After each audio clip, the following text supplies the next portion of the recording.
February 8th, 2022 was one of the most absolutely moronic days in crypto history.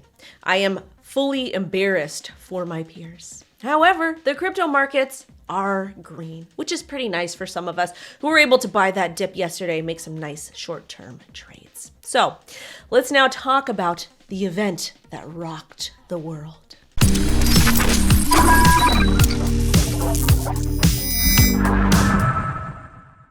And why, yes, it was the Bitfinex hack of 2016, as the two thieves were caught yesterday. But this story keeps getting more bizarre and bizarre. Apparently, these thieves resided in New York, which is absolutely moronic to me because New York is one of the toughest states to do anything regarding cryptocurrency, whether it's legally or illegally. They are beyond strict when it comes to accessing crypto exchanges. And the crypto exchanges that you can access in New York are very, very limited. And yes, social media went wild. These two went viral. This woman, her social media is an absolute nightmare. Let's take a look. Heather R. Morgan and her husband had committed the crime of hacking Bitfinex for approximately 120,000 Bitcoin, which is kind of bizarre because these people's OPSEC was absolutely horrendous. They were storing their private seed phrases on a Google Cloud sheet, something ridiculous. They weren't using VPN. Their OPSEC was terrible. And it's kind of interesting how the feds caught these people. To me, it kind of sounds like an inside job. There's a lot of unanswered questions. But apparently this woman had talked about some very interesting things. She was a rapper. She put out a lot of very bizarre content, and the internet loved it. They ate it up. Oddly enough, she also consulted about cyber crimes. From this tweet via BitGo back in 2020, protect your company and clients from cyber crimes. BitGo's chief compliance officer, Matt Parala, discusses strategies with Heather Ryan. Experts share tips to protect your business from cyber criminals, when in fact, she was one of the largest cyber criminals of our time. Her husband isn't getting too much play, which is pretty interesting, but this tweet is absolutely ridiculous. Very, very ridiculous. And furthermore, when we take a look at some of the interesting things that were also said up here, this is part of her LinkedIn groups: fraud prevention specialist, AML, KYC, fraud, all of this stuff. So I don't know if these people actually did it, but it is very interesting because they are on bail, which I have no idea how they were able to get on bail for stealing that much money. And if you take a look at this CoinDesk thread here, let's go ahead and read through it. The accused money launderers who allegedly controlled the proceeds from the 2016 Bitfinex hack were released on bail before their trial on Tuesday. This is very bizarre to me. Very, very bizarre to me. I don't know why these people were even let out on bail. The amount of money they stole is astronomical. So there's something that's really not adding up here. Also, too, part of their bond, there's a very, very interesting part. They actually get to have $10,000 per month, and they have flip phones that they can utilize. Also, too, this key piece of information is hilarious. A plastic bag full of cell phones labeled burner phones was found under the couple's bed, prosecutors said in court. And again, they can use $10,000 per month while living in New York. The whole thing is absolutely bizarre. I'm not understanding why they got let off so easily, and I also don't think the story is funny. It is cringe. What they did was wrong. I don't support theft in any manner, shape, or form, but it is kind of funny in the sense like how cringe these people were. But realistically, this is very, very bad for the crypto industry as a whole. We're going to get regulation. We're not going to get the type of regulation we deserve because we have bad actors like this in the space. So whether you are applauding these people or not, they stole from you. If you're using Bitfinex in 2016, the underlying facts are they freaking stole from you. So yes, they're cringe. Yes, what they did was wrong. But realistically, at the end of the day, this is bad for crypto as a whole. And even though price is looking good right now or in the green, we're going to have some serious implications from this story moving forward.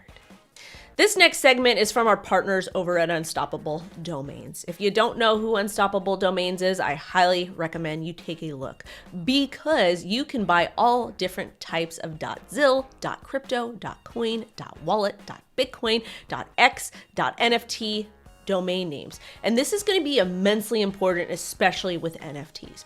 I currently have a WendyO.eth. That is my public wallet where people can go ahead and drop me different NFTs or whatever it is they want to send me. Everybody can see it. And how cool is it to own a CryptoWendyO.nft domain where you can actually see all of my NFTs? So I might have to switch over my public wallet to one of the Unstoppable domains. And Unstoppable Domains is going to be partnering with OpenSea to release a new premium domains to the public. This new domain drop will be hosted on OpenSea, and about 100 new domains ranging from $500 to $25,000 will be released. If you don't know, it is a very popular pastime for people to purchase domains, hold on to them for a little bit, and then resell them for a lot more. In fact, I believe I bought the WendyO.eth domain for 0.25 ETH, while the person that sold it to me bought it for a lot less. You can view all that transaction history on your own. But I think it is important that we talk about this because you have the opportunity to make a trade of a lifetime, potentially. This article is also going to be very, very important if you need help to go ahead and verify ownership of your NFT avatars. It is a great blog post from Unstoppable Domains, and I highly recommend you take a look. But some more key points that we do need to discuss. The premium NFT name drop is happening this week only. So make sure if this is something you're interested, you head over there now and participate. 100 exclusive domains will be released for sale only on OpenSea, so you can't get it on Luxor or any other website or platform. Some premium names such as hold.nft, gaming.nft, moon NFT will be released for the sale for the first time. Now, let's go ahead and cover some key points regarding this drop that is only going to be happening this week. Again, the premium NFT name drop is only going to be happening this week. 100 exclusive domains will be released for sale on OpenSea only, not LooksRare, not any other platform. Some premium names such as hodl.nft, gaming.nft, moon NFT will be released for sale for the first time. They won't be for sale after this week. So if you don't take advantage of this opportunity, you may not be able to participate at all. And why should you own an unstoppable domain NFT? Let's talk about it. You essentially get to take back ownership of your data and identify with NFT domains, which I support 100%. Easy payments, ease of mind, and universal crypto addresses. So basically you can utilize a lot of different cryptocurrencies with this, which I think is amazing. I do have some Unstoppable WendyO domains. They're around somewhere. I'd have to go find them.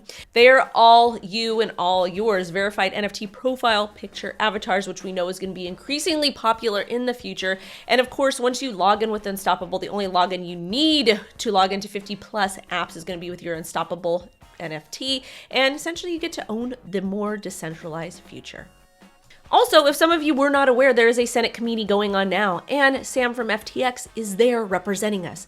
This tweet from Brett Harrison over at FTX US is from the hearing on behalf of Sam. Sam said, "It is imperative that we allow the current industry to stay here, and hopefully much of the current offshore industry to move back in the United States as well." He is 100% correct.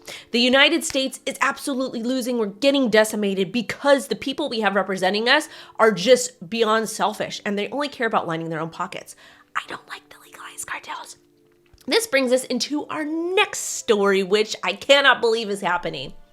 Russia to regulate crypto, dispelling fears of ban. The government's plan to license exchanges and tax large transactions has the support of the central bank, which previously wanted to outlaw mining and trading. So, Russia in the past has said negative things about Bitcoin. They've wanted to ban it, etc. And again, you guys, I'm not here to talk about the social issues going on in Russia. That is irrelevant to the topic that we're discussing now. So yes, Russia does have a lot of social issues, and I'm aware of that, but that is not in relation to this particular topic regarding cryptocurrency, regarding Bitcoin. When we start to throw in, well, Russia does this, and this person does this, it doesn't work. It doesn't work, and you're taking away from the actual importance of what's going on.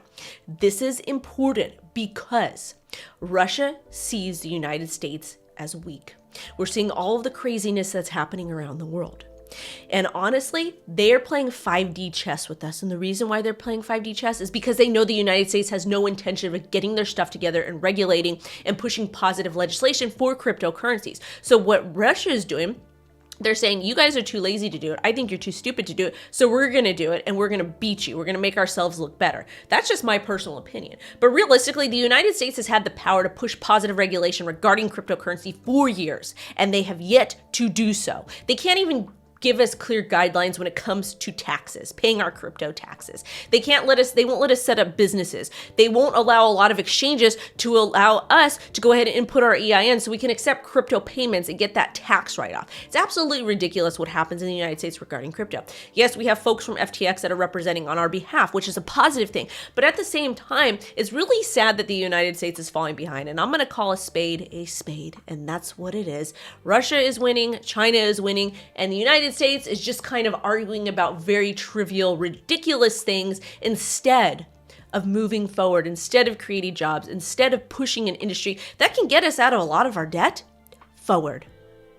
Let's talk about some good things now. So, breaking, Twitter has invested in Bitcoin payment processor Opennode to help Bitcoin adoption. This is actually really, really cool. So, Twitter, Tim Draper, and others invest $20 million to go ahead and facilitate this, which is absolutely amazing. And it's also hitting a $220 million valuation for Opennode, which is great. But at the same time, I still want to see that positive regulation. And lastly, we have to talk about this conundrum of a story. Wells Fargo report argues it's not too late to invest in crypto. Banking giant Wells Fargo said it's not too late to buy cryptocurrencies like Bitcoin, but investors still need to tread with caution. Yes, of course we need to. But the fact that Wells Fargo is coming out saying this now is ridiculous. You had years to come out and say something. And this is what I'm talking about. The United States is so far behind everybody else. Why? Well, because they want to control what we do. They want to tell you what you can and can't do with your money. So this is a positive thing. I'm very, very happy that they're starting to talk about Bitcoin, starting to talk about cryptocurrencies, and going to help investors invest with caution. But at the same time, it's kind of late. It's kind of old. Russia's beating us. China's beating us. And the United States kind of needs to do better.